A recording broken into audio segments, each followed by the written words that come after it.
दक्षिण भारत में महेंद्र प्रताप सिंह नामक एक राजा हुए। उसको कोई संतान नहीं थी। चौथेपन में संत कृपा से उसे एक कन्या की प्राप्ति हुई, परंतु उसमें एक विचित्रता थी। वह होश संभालने के बाद भी वस्त्र धारण नहीं करती थी। सयानी होने के बावजूद लाख प्रयत्न करने पर भी वह वस्त्र पहनने का नाम तक नहीं लेती थी। दिन भर वह भगवान की पूजा बड़े प्रेम से करती थी और सदैव श्री नारायण के ध्यान में मग्न रहा करती। एक बार एक महात्मा राज दरबार में आए। राजा ने उनका यथोचित सत्कार किया और उनसे प्रार्थना की, महाराज जी, मेरी एक कन्या है जो न जाने क्यों वस्त्र धारण नहीं करती, वस्त्र पहनना चाहती ही नहीं। अब उसकी शादी कैसे होगी? आप कृपा करें तो उसकी बुद्धि सुधारे। महात्मा ने कहा, तुम अपनी कन्या को मेरे पास बुलाओ। राजा ने कन्या से महात्मा के दर्शनार्थ चलने को कहा। कन्या सहर्ष तैयार हो गई और अपनी मां से पहनने के लिए वस्त्र मांगे।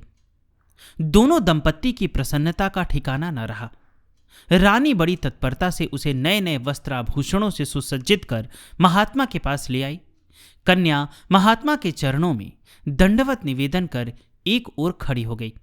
महात्मा ने कहा, बेटी, तूने आज तक कभी वस्त्र नहीं धारण किए, किसी से तुझे लज्जा का अनुभव नहीं हुआ, किंतु मेरे पास वस्त्र पहनकर आई, इसका कारण बताओ। कन्या बोली, महाराज जी, यहां तो सबके सब स्त्री ही हैं, फिर उनसे पर्दा करने की क्या आवश्यकता है? कन्या के प्रत्युत्तर से सभी लोग विस्मित हो गए। महात्मा कन्या के कथन का रहस्य जान गए। उन्होंने कहा, देखो राजन, तुम्हारी कन्या भावनिष्ठ और संस्कार संपन्न है। इसके उत्तर का रहस्य तुम लोग नहीं जान पाए। वास्तव में तुम सबके सब स्त्री ही हो। पुरुष तो वही है जिसने अपनी इंद्रियों पर साधना द्वारा विजय प्राप्त कर ली है। वैराग्यवान को ही सच्चे पुरुष की संज्ञा शास्त्राकारों ने दी है।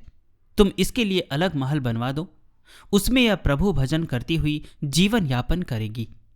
इसके तो प्रियतम श्री नारायण हैं।